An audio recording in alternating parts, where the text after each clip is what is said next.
Comet C 2014 Q2 Lovejoy is seen from nearby Paris, in February 2015. Credit Fabrice Noël NASA. New information on Comet C 2014 Q2 Lovejoy could shed fresh information on the importance of cometary water in the formation of the solar system. In February 2015, Comet Lovejoy was analyzed using infrared spectroscopy at the Keck Observatory in Hawaii. The observations were taken shortly after Lovejoy passed its closest approach to the Sun, or perihelion. The investigators were particularly interested in measuring deuterium-D, an isotope of hydrogen H found in water. The measurements of DTOH in cometary water yield the amount of water these icy bodies delivered to Earth's oceans. Previous observations of water in most comets, including those of Comet 67 PC Horoumov-Gerasimenko from 2014 to 2016, found that they differ from water on Earth in the ratio of hydrogen to deuterium, except for Jupiter family Comet 103 Fartley 2. This difference in the DTOH ratio implies that comets may have contributed only a small fraction of Earth's water, making it more likely asteroids that did the job. Now, the Lovejoy investigation reveals a new wrinkle in our understanding of cometary water. According to a recently published paper, ground-based detection of deuterated water in Comet C 2014 Q2 Lovejoy at IR wavelengths in the astrophysical journal Letters, a comet's DTOH ratio may vary in its distance from the Sun. We did ground-based observations to measure water and heavy water HDO and compared to measurements before the comet reached perihelion using space and ground-based telescopes, said lead author Lucas Paganini, a planetary scientist at Catholic University of America and the NASA Goddard Space Flight Center. He also is a research assistant at the Goddard Center for Astrobiology. We also studied the overall chemical composition of comets. Not only water, but we also studied volatiles of importance, like methane and ethane and so forth. The main astrobiological implication is this: the differences in the DTOH ratios of comets helps explain where the comet was formed, and how water evolves in a comet's lifetime.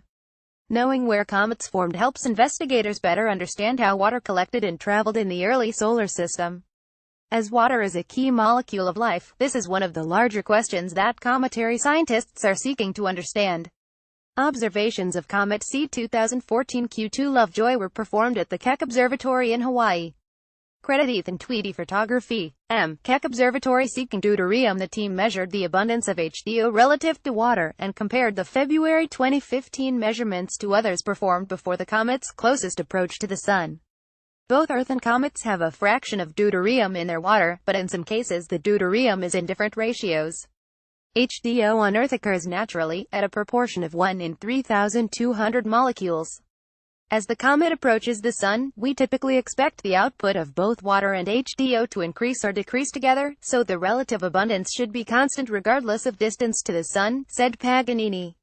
But Lovejoy's observations revealed that water remained constant, while the HDO output increased 2 to 3 times after the closest approach to the Sun. This contradicted work from other authors. Paganini suggested that the proper DTOH ratio of a typical comet may vary due to unaccounted effects. In other words, the amount of deuterium in the comet's exosphere, so-called because it's a tenuous atmosphere, would not be the same as the amount of deuterium locked in the comet's icy nucleus. This is because the water trapped in the icy nucleus could sublimate first before the deuterium. Alternatively, radiation near the Sun could modify water's deuteration. If astronomers are measuring the wrong DTOH ratio, perhaps cometary water played a more crucial role in Earth's history after all.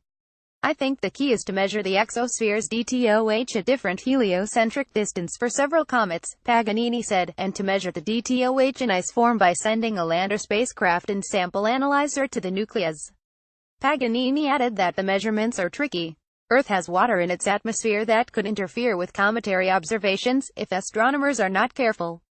If the comet is moving quickly compared to the Earth's motion, however, it's possible to separate the terrestrial contamination from the cometary signatures, the so-called Doppler effect. Paganini wants to continue the survey to better understand the DTOH spread in comets originating from the Kuiper belt beyond Neptune, and the outer edge of the solar system in the Oort cloud.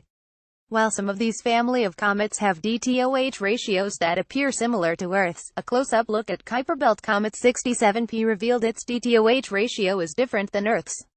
So, he says, more study is needed.